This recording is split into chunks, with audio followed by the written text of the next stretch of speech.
normas e orientações sobre retomada gradual das celebrações no contexto da pandemia da Covid-19, Diocese de Santo André. Aos reverendíssimos clero e leigos da Diocese de Santo André, São Paulo, graça e paz a vós, da parte de Deus, nosso Pai, e do Senhor Jesus Cristo. Introdução.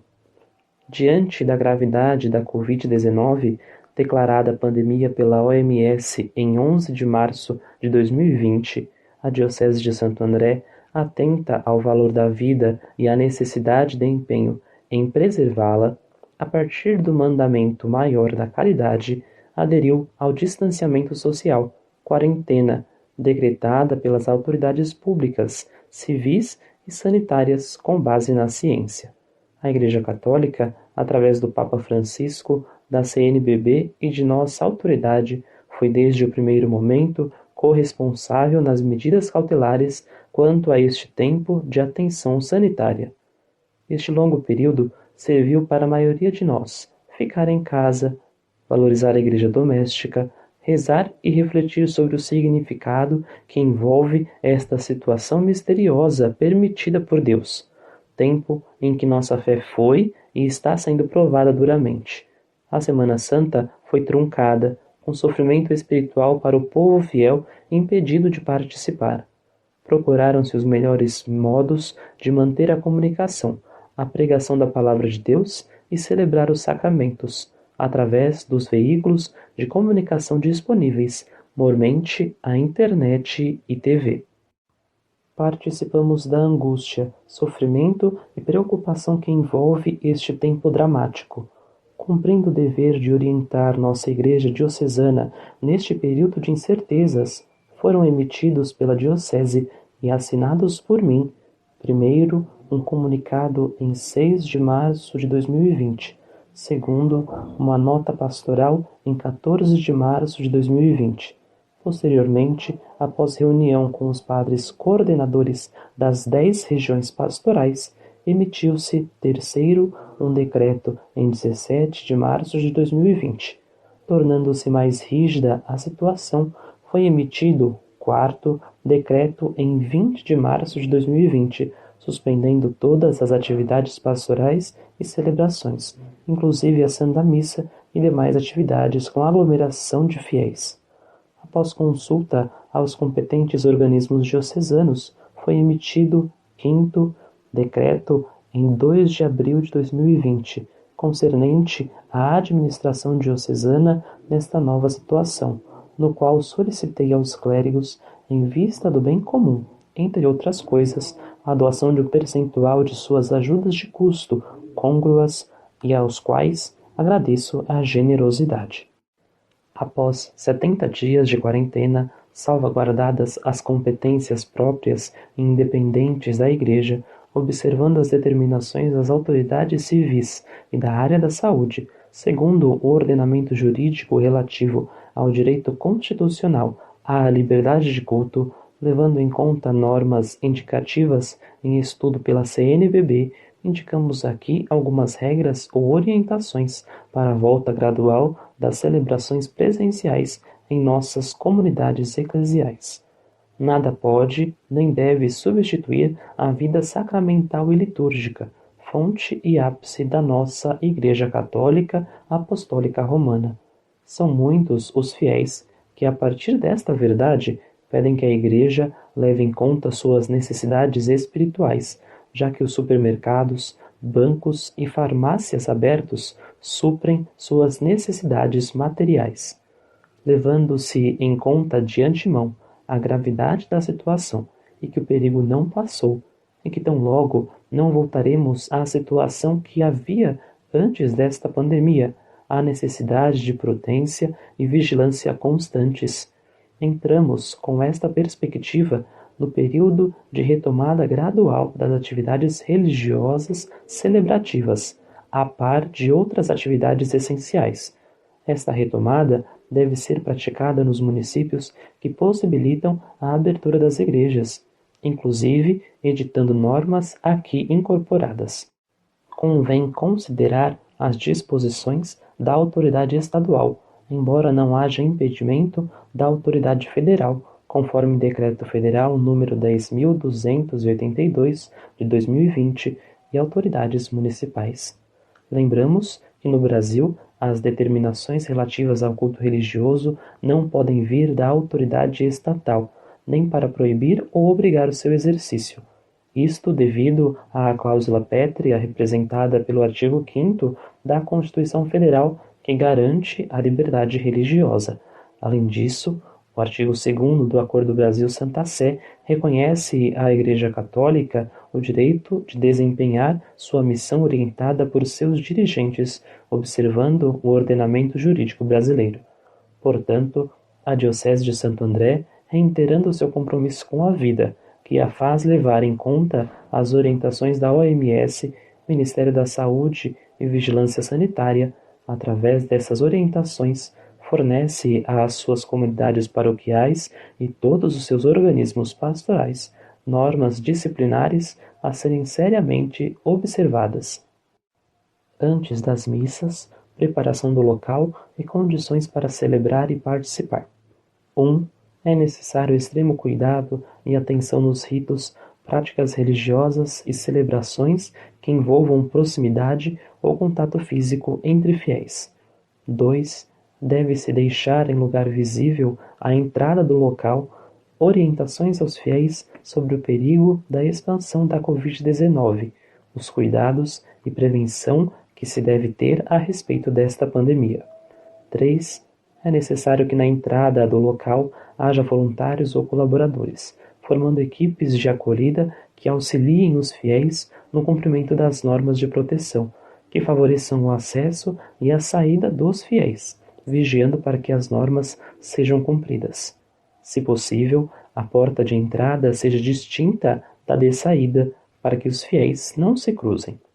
4. Deve-se usar sabão para higienizar as mãos de maneira adequada, ou álcool em gel 70 ou outro produto higienizante. 5.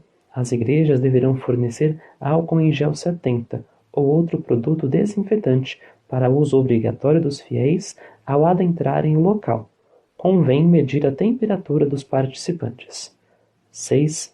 Ficam obrigados os ministros, quer ordenados ou leigos, e os fiéis leigos participantes a usarem máscaras durante as celebrações, podendo ser retiradas, observando as orientações para esta ação, somente no momento de receber a Sagrada Comunhão Eucarística. 7. Permanece ainda a dispensa do cumprimento do preceito dominical festivo aos fiéis, segundo a consciência. No entanto, são convidados a seguir as transmissões mediáticas das celebrações eucarísticas, ou ao menos a leitura meditativa da Palavra de Deus, cada domingo. 8. Fica limitado o número de fiéis durante as celebrações em até 30% da capacidade do local. Aconselha-se oferecer um número maior de celebrações aos fiéis. Seja, portanto, fixada na entrada do local notificação sobre o número permitido de pessoas para cada celebração. Evitem-se aglomerações tanto nas sacristias como no recinto das celebrações. 9. Respeite-se o distanciamento social mínimo de 2 metros entre cada participante, sendo aconselhável indicar no recinto sagrado o lugar onde devem ficar cada fiel, garantindo-se, assim, a distância devida e o número de participantes possíveis. 10. A duração das celebrações públicas não deverá ultrapassar 1 hora, em especial missas chamadas de cura e libertação, de per si não aconselháveis, porque tendem a misturar missa com grupo de oração. 11. Recomenda-se que as celebrações e demais práticas religiosas sejam realizadas entre as 7 horas da manhã até as 21 horas, ressalvando-se o atendimento individual dos fiéis pelos bispos e sacerdotes. 12. Respeite-se o intervalo necessário para que seja realizada a desinfecção e limpeza total do local. 13. Realize-se com máxima atenção a manutenção, limpeza e higienização do local de culto, também de outros locais de uso comum, banheiros, corrimãos de escadas, elevadores, entre outros. 14. O espaço celebrativo deve estar ventilado e com as portas abertas. Aconselha-se celebrar, se possível, ao ar livre, a juízo do pároco ou administrador paroquial. 15. Seja impedida a participação de trabalhadores, voluntários e fiéis com síndromes gripais ou febre. 16. Recomenda-se às pessoas no grupo de risco da pandemia, acima de 60 anos, diabéticos, obesos, hipertensos, portadores de problemas respiratórios e grupos identificados pela OMS e pelos sistemas municipais de saúde a não participação presencial na missa dominical. No entanto, se puderem, que participem nos dias de semana quando o número de pessoas é menor, ou poderão receber a comunhão em casa recorrendo ao serviço dos ministros extraordinários da comunhão. 17. Deve-se observar distância e fazer a devida higienização das áreas internas, onde houver serviços anexos, como bênçãos de objetos religiosos e outros ambientes que favoreçam a aglomeração de pessoas. Durante as missas e demais celebrações. 18. O sacerdote não deve encostar no altar ao beijá-lo e nem tocá-lo com os lábios, assim como o livro dos Santos Evangelhos. 19. Dispensa-se neste período os livretos e folhetos litúrgicos e o abraço da paz. 20. Os sacristães, ministros e outros colaboradores da igreja, utilizando máscaras, devem manusear e limpar os utensílios litúrgicos e secá-los com toalhas de papel não reutilizáveis. 21. O sacerdote e o diácono, se estiver presente, desinfetarão as mãos antes da apresentação dos dons. Apenas o sacerdote e o diácono, não os acólitos, pegam nas oferendas e nos vasos sagrados. 22. O cálice e a patena deverão estar cobertos com a respectiva pala, apenas se destampando no momento em que o sacerdote presidente os toma nas suas mãos para a consagração. As âmbulas devem ser mantidas tampadas. É importante buscar manter um mínimo distanciamento de segurança entre o presidente e as ofertas sobre o altar, evitando-se também pronunciar qualquer palavra sobre ou próximo das mesmas. Se houver mais padres concelebrando, comungar por intinção. 23. As ofertas, coleta ou doações não devem ser recolhidas durante as celebrações, mas recolhidas no final da celebração ou depositadas nos cofres da igreja. 24. A Sagrada Comunhão deve ser entregue nas mãos. O diálogo individual da comunhão, corpo de Cristo, amém, pronuncia-se de forma coletiva depois da resposta, Senhor, eu não sou digno, distribuindo-se a comunhão em silêncio. Na fila da comunhão, observe-se o devido distanciamento. 25. Não é permitido coral, grupo de canto, banda. Somente um ou no máximo 3 componentes do canto litúrgico, obedecendo-se à devida distância. 26. No presbitério, não haja aglomeração de ministros, limitando seu número ao estritamente necessário. Evitem-se as missas concelebradas com vários sacerdotes. Os cerimoniários e coroinhas estão dispensados até nova ordem. Depois da missa e outras celebrações. 27. Os fiéis devem ser orientados a deixar a igreja segundo uma ordem fixada em cada comunidade cristã no respeito pelas regras de distanciamento e a não se aglomerarem diante da igreja. As primeiras pessoas a sair devem ser as que estão mais próximas da porta de saída, evitando desta forma que as pessoas se cruzem. 28. Após a missa, proceda-se ao arejamento da igreja durante pelo menos 30 minutos, e os pontos de contato, vasos sagrados, livros litúrgicos, objetos, bancos, puxadores e maçanetas das portas, instalações sanitárias, devem ser cuidadosamente desinfetados. Outras celebrações sacramentais e atividades pastorais. 29. Todas as celebrações e atividades pastorais quando realizadas ainda em contexto de pandemia, devem observar as seguintes orientações e estão condicionadas ao escrupuloso cumprimento das normas de higiene, distanciamento e outras formas de proteção, uso de máscara e de luvas, que as autoridades de saúde prescreverem. A. Batismo de crianças.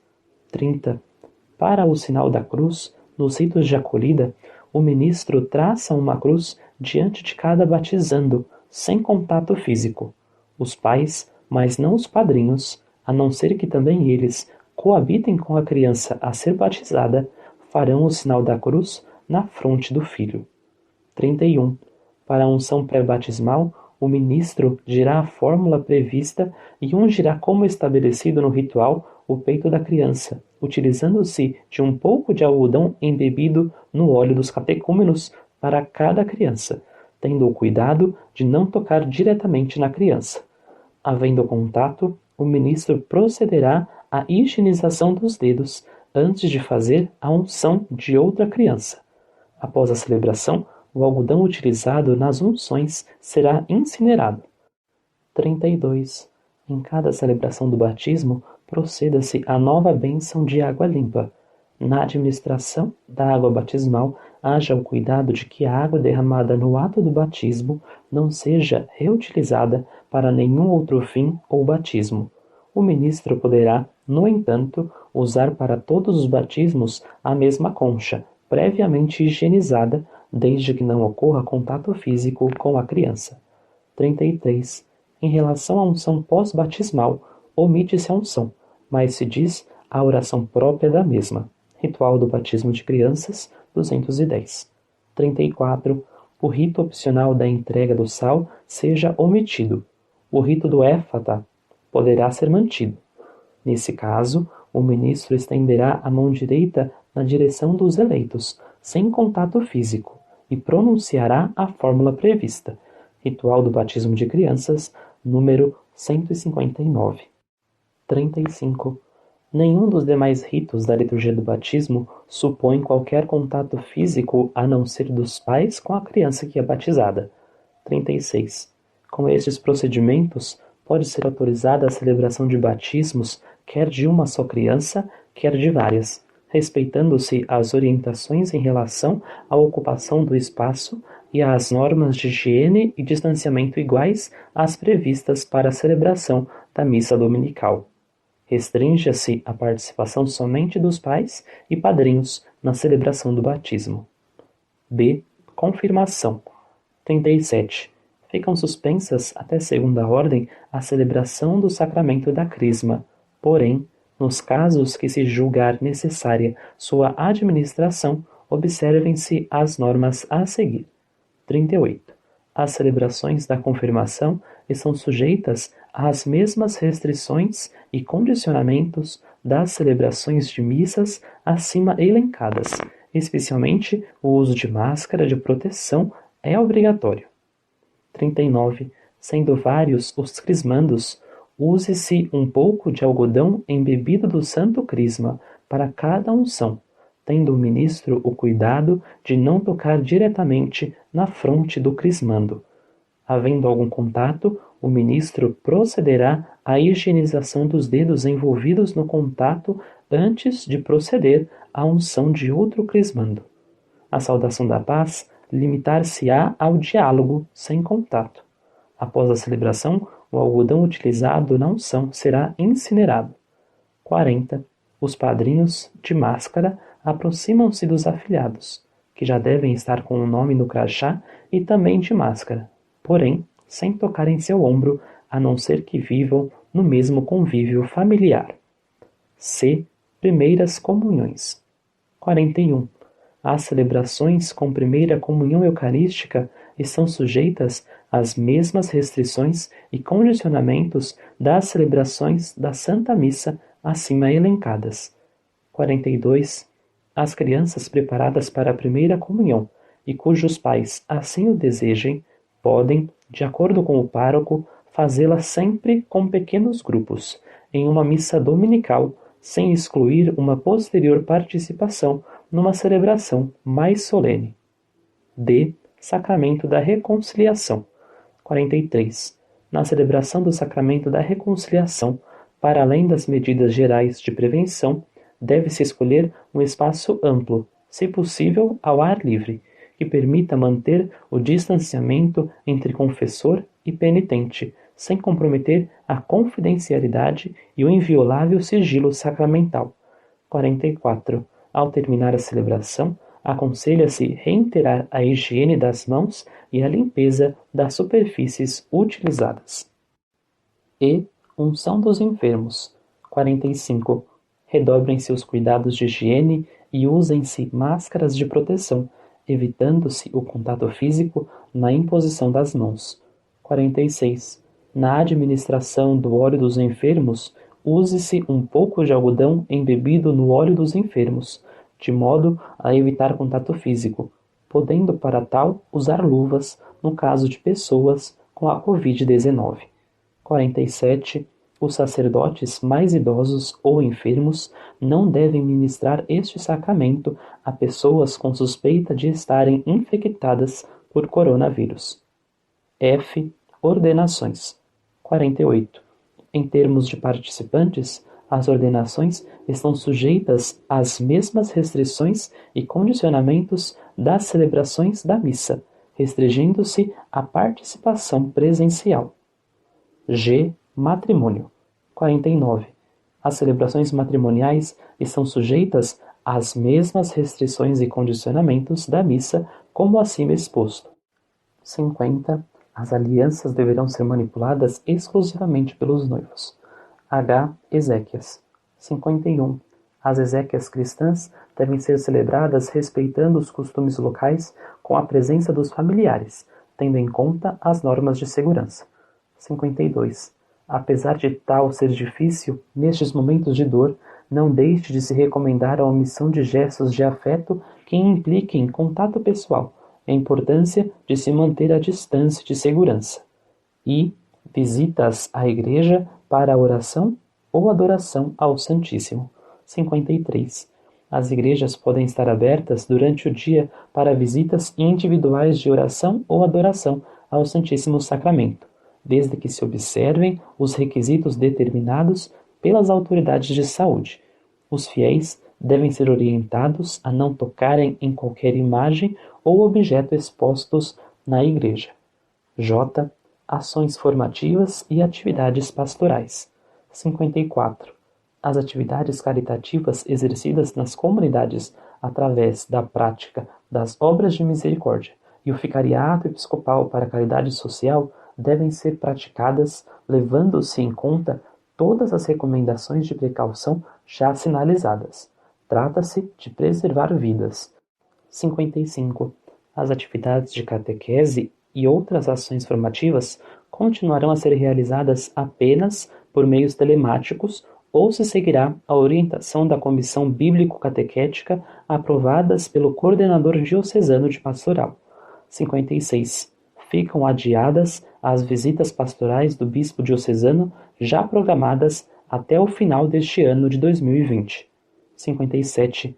Favoreça-se a transmissão das celebrações pela internet a fim de incluir os que não podem participar presencialmente, que a Pastoral Diocesana das Comunicações continue seu trabalho cada vez mais necessário. 58. Haja compreensão com os padres que estão no grupo de risco, em especial os que estão acima dos 60 anos ou são portadores de comorbidades. Tomem os devidos cuidados e observem as restrições. No entanto, sintam-se livres em consciência quanto à retomada ou não das celebrações presenciais neste momento. 59. Secretarias paroquiais. Quanto ao atendimento nas secretarias paroquiais, que se tomem os devidos cuidados já indicados. Evitem-se aglomeração, atenda-se uma pessoa por vez, sem prolongamento desnecessário. Onde for possível, que se espere fora do recinto, ao ar livre. 60. Reuniões e encontros pastorais. Que neste período de transição não haja reuniões presenciais de pastorais, grupos de oração, movimentos, entre outros, nos espaços eclesiais, paróquias, centros pastorais, casas de retiro etc., ficando possivelmente estas atividades para o segundo semestre deste ano. Favoreçam-se as reuniões virtuais. Conclusão.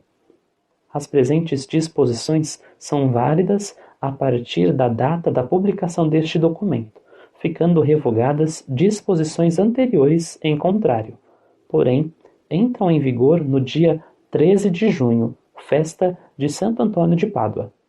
O que aqui foi lavrado conta com o parecer positivo do Conselho Diocesano de Presbíteros, ouvido em sua reunião extraordinária online do dia 28 de maio de 2020. Aconselhamos que as comunidades paroquiais, na pessoa do pároco ou administrador paroquial e seu Conselho Pastoral Paroquial, CPP, realizem o discernimento sobre o melhor momento de reiniciar as celebrações presenciais após o dia 14 de junho. Alertamos para a necessidade de divulgação, estudo e preparação para aplicar estas normas com responsabilidade. Por isso, há o prazo de 13 dias entre sua aprovação e sua entrada em vigor. Louvamos a Deus pela perseverança de todos e a paciência em suportar com esperança as demoras de Deus. O sofrimento nestes dias foi de toda a Igreja, no seu corpo, formado pelos fiéis pastores e leigos. Reine a paz de Cristo entre nós, cresça a fé e a coragem. Mesmo sem estarmos plenamente reunidos, estejamos cada vez mais unidos no amor de Cristo. Com sentimentos de estima e consideração, com afeto de pai e pastor, abençoo a todos em nome de Jesus. Santo André, 31 de maio de 2020, solenidade de Pentecostes. Dom Pedro Carlos Cipollini, Bispo Diocesano de Santo André.